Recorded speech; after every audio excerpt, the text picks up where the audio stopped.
All right, let's jump right in today. We're going to be taking a deep dive into the Yi Jing, specifically Hexagram 61, Zhong Fu. Sounds good. Now, if you haven't encountered the Yi Jing before, it's kind of like a really wise sage offering guidance through a system of 64 hexagrams. Right. Each one is a unique combination of symbols that can give you insight into different situations. Yeah. And Zhong Fu, which means inner truth or sincerity, is particularly interesting. Right away, we run into a bit of a paradox. Yeah, the overall message of the hexagram really focuses on sincerity as the key to success, but it also throws this kind of curveball by suggesting that the fortune associated with it is bad. Yeah, the text even compares it to like a businessman named Jiang Taigong. Huh? And he struggles to sell cows as fast as he can sell pigs and sheep, which, to be honest, doesn't sound like a recipe for success. Right. So how do we even begin to reconcile those two seemingly contradictory ideas? What's the deeper message here? Well, the Yi Jing often operates on multiple levels. So, there's a surface level interpretation, and then there's the symbolic meaning kind of hidden underneath. Okay. It's almost like an iceberg. We see the tip, but there's a lot more going on beneath the surface. Okay, so let's grab our metaphorical scuba gear and dive into those deeper waters. And I think a good place to start is with this really striking image of a crane calling out to its young, which the text uses to show this concept of sincere interaction. Yeah. So could you elaborate on the significance of the crane? Yeah, the crane has a special place in Chinese culture. It symbolizes things like longevity, purity, and good fortune. But here in this hexagram, it's really about the purity of communication. Okay. So think about it. The parent crane's call it's not just a sound, it's a genuine expression of care and connection. And that really resonates with the idea that true communication isn't just about the words, it's the sincerity behind them. So how does this concept of sincere communication, how does that actually play out in our relationships? Is it just about being honest with each other? It's definitely an important starting point, but I'd say it's even more than honesty. It's more about creating a space where both people feel safe to express themselves authentically without fear of judgment or rejection. Right. It's about being vulnerable, sharing your true thoughts and feelings, and knowing that the other person will receive them with empathy and understanding. That makes a lot of sense. But this idea of vulnerability makes me think about the potential for, hurt feelings and miscommunication. Is there a danger in being too sincere? That's a great question, and definitely one that we should explore further. But let's stick with this idea of sincerity as the basis for strong relationships. And speaking of foundations, the Yi Jing also talks about a different kind of foundation, our health. It mentions a possible conflict between metal and wood inside the body, and that's linked to problems with the chest, abdomen, spleen, and stomach. This is where it gets really interesting to me. So what do metal and wood represent in this context? This is where we have to look at the wisdom of traditional Chinese medicine, which sees the body as a really complex system of interconnected energies. Right. Metal and wood represent two of those energies, each with its own specific qualities and functions. Metal is associated with things like structure, organization, the lungs, while wood is about growth, expansion, the liver. Okay. So is this text talking about an actual physical illness? Or is it more like a symbolic warning about these energies being out of balance? It's probably both. Traditional Chinese medicine, a lot of times it sees physical health as a reflection of our inner balance. So any disharmony in one area can manifest in the other. So paying attention to our physical well-being might also give us clues about any emotional or mental imbalances. Exactly. Our bodies are always trying to communicate with us, and it's really up to us to listen and try to understand the messages they're sending. That reminds me of another point that the text makes about lost things being recovered. Is there a connection here between, staying true to ourselves, being sincere in what we do, and finding what we've lost, whether it's physical health, emotional well-being, or something else entirely? That's a really interesting connection. You remember the crane finding its young through its call. Maybe the same idea applies to other areas of our lives. By staying true to ourselves, we might attract the right people or resources or opportunities that can help us get back what's missing. I love that. It's like our inner truth acts as a beacon guiding us back to what we've lost. Right. Okay. Things take a bit of a darker turn when the hexagram warns of sudden legal issues, urging swift action to avoid negative outcomes. So how does that fit into the bigger idea of sincerity? Well, if we think of sincerity as the foundation of trust and transparency, then this warning could be seen as a cautionary tale about how important clear communication is, especially in legal matters. Okay. So think about contracts, agreements, anytime your word is your bond. If you cut corners or you hide information, it can really lead to problems down the line. So basically the Yi Jing is saying, don't be shady, be sincere. Exactly. It's about understanding that integrity and honesty are crucial for navigating, those potentially tricky situations. Now speaking of navigating, the text gets even more intriguing when we actually delve into the individual lines of the hexagram. Each one adds another layer to the overall meaning, right? Absolutely. You can think of the lines almost like a series of snapshots, each offering a bit more insight into the situation as it unfolds. Right. For instance, the first line mentions pigs and fish as being lucky, and it talks about the benefits of crossing big rivers. So I'm curious, how do those symbols connect to sincerity? Well, you have to remember that in ancient China, pigs and fish were seen as symbols of abundance and prosperity. So coming across them at the beginning of a journey was a good sign. Okay. And crossing great rivers, well, that represented overcoming obstacles, moving forward with confidence and determination. So it's like starting off on the right foot with all the right ingredients for success. Exactly.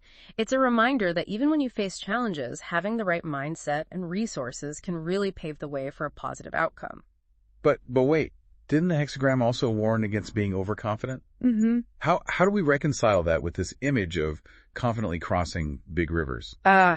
This is where the wisdom of the Yi Jing really shines. It's not talking about blind optimism or being reckless. It's about recognizing that confidence, while important, needs to be balanced with humility and self-awareness. So it's a delicate balance. It's about trusting our inner truth while staying grounded, recognizing we don't have all the answers. Exactly. And that leads us to another fascinating aspect of the hexagram, the tension between sincerity and overconfidence. This is where things get really interesting for me. How do we walk that line between staying true to ourselves and not becoming arrogant? That's a question that deserves a deep dive of its own. And luckily for our listeners, we have plenty of time to explore that and more in part 2 of this deep dive. Welcome back, everyone. We're picking up where we left off, exploring this interesting tension between sincerity and overconfidence. It's something that Hexagram 61 really highlights. Yeah, it's easy to get carried away, when we're chasing our goals, especially when we feel really strongly about something. Right. But the Yi Jing reminds us that even with the best intentions, if we let our confidence run unchecked, it can lead us down the wrong path. It's like that saying, pride comes before the fall. But how do we actually apply this ancient wisdom to our lives today? How do we stay true to ourselves without letting our egos take over? Well, I think a good place to start is by cultivating self-awareness. Okay. Take some time to really reflect on your motivations. Are you acting from a genuine place, a real desire to help? Or are you maybe seeking validation or even control? Are you open to different perspectives? Or are you holding on too tightly to your own viewpoint? Those are tough questions. But I can see how being honest with ourselves, that self-reflection, could help us stay grounded. Right. And speaking of staying grounded, I'm reminded of another point the hexagram brings up. The 6th line specifically talks about someone attracting others to unite with them because of their sincerity. Yes, and on the surface it does sound pretty positive. Right. Like-minded individuals coming together to achieve a common goal. Absolutely. I mean, who doesn't want to be surrounded by people who share their values and dreams? Yeah, but I feel like there's more to this line than we might initially think. Exactly. There's this interesting little caveat tacked on at the end, almost like a subtle warning. Okay. It stresses how important it is to use resources carefully. Mm-hmm. Even when you've got a lot of supporters, we still need to be cautious. We need to avoid overextending ourselves. So it's not just about sharing a vision, it's also about being responsible, being good stewards of our resources, whether that's time, energy, or even finances. Right, exactly. It's a call for balance. Yeah. A reminder that even when we have the best intentions, we have to think about the practical side of things. Make sure we're not depleting ourselves or others in the process. This focus on balance makes me think about the last line of the hexagram, the culmination of this journey through Zhong Fu.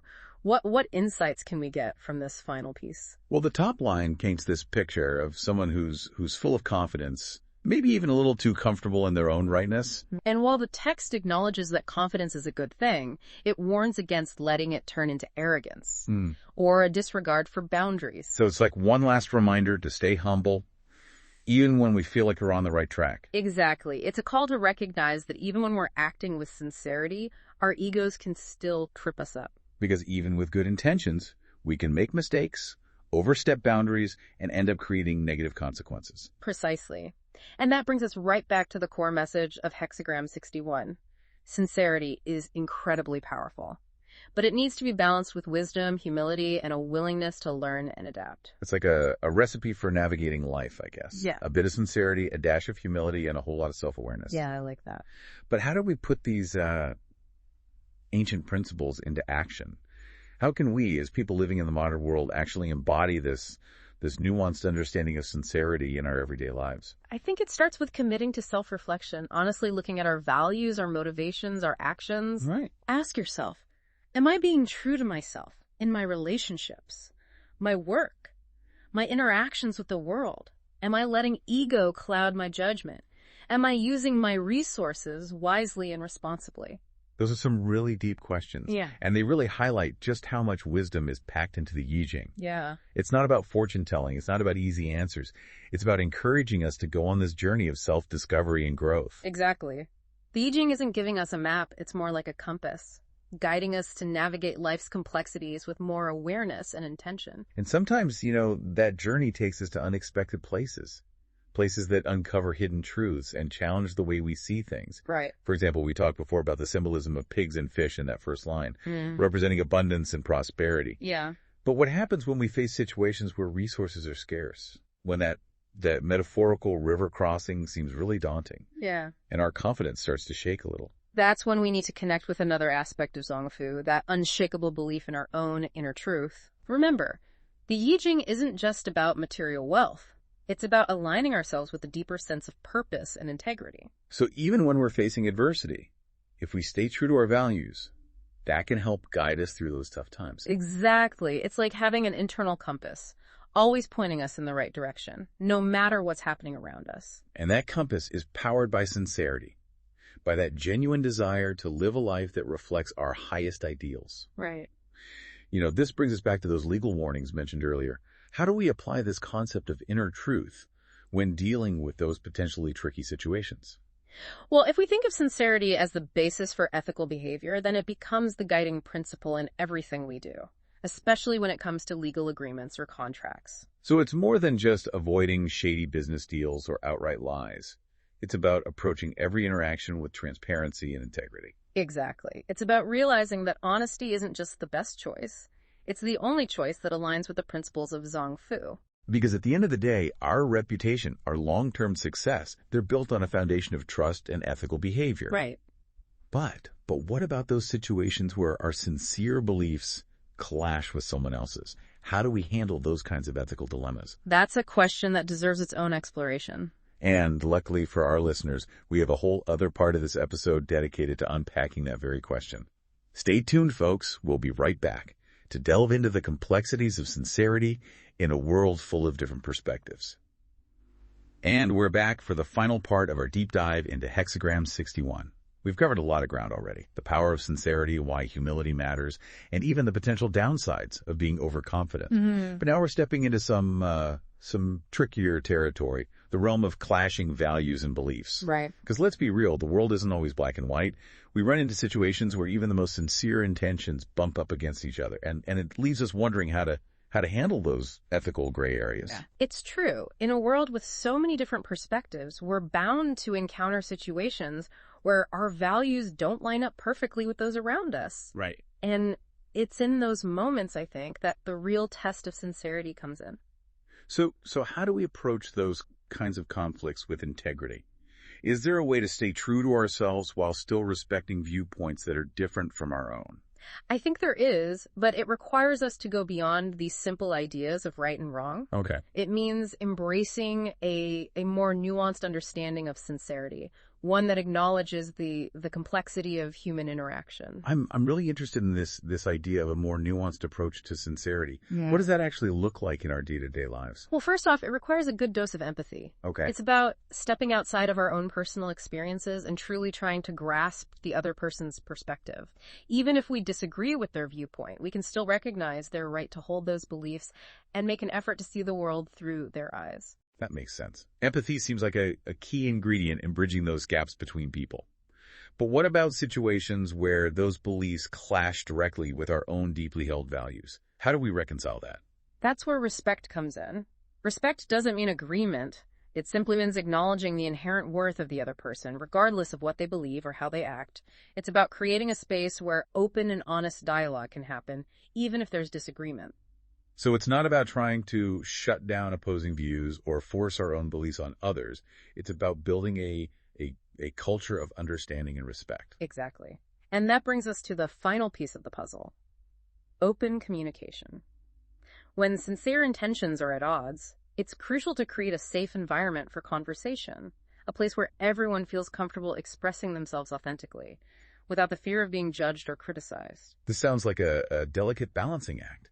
Holding on to our own truth while also being open to hearing and understanding different perspectives. It is.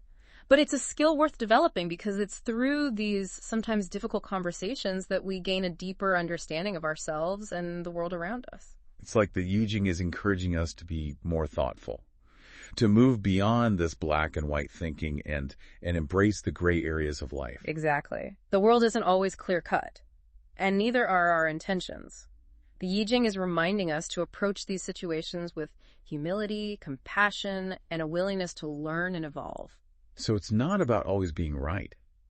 It's about striving to be better, to refine our understanding of what sincerity means and how it shows up in our lives. Precisely. And that's a journey that continues throughout our lives. This deep dive has taken us on quite a journey, from ancient symbols to the challenges we face in the modern world. Right. We've looked at the many sides of sincerity, trust, and self-awareness, and we've uncovered some real wisdom hidden within the Yi Jing. And I hope we've given you, our listener, some valuable insights that you can take with you. Remember, the Yi Jing is a tool. It's meant to help us reflect and grow.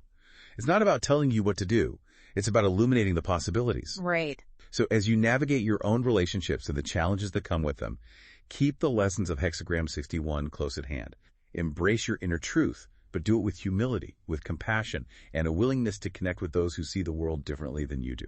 Because in the end, sincerity isn't just about being true to yourself. It's about creating a world where everyone feels seen, heard, and respected, even when there's disagreement. Well said. And with that, we'll leave you to reflect on the wisdom of Hexagram 61 and how it might apply to your own life. Until next time, may your journey be filled with sincerity, insight, and meaningful connections. Thanks for joining us.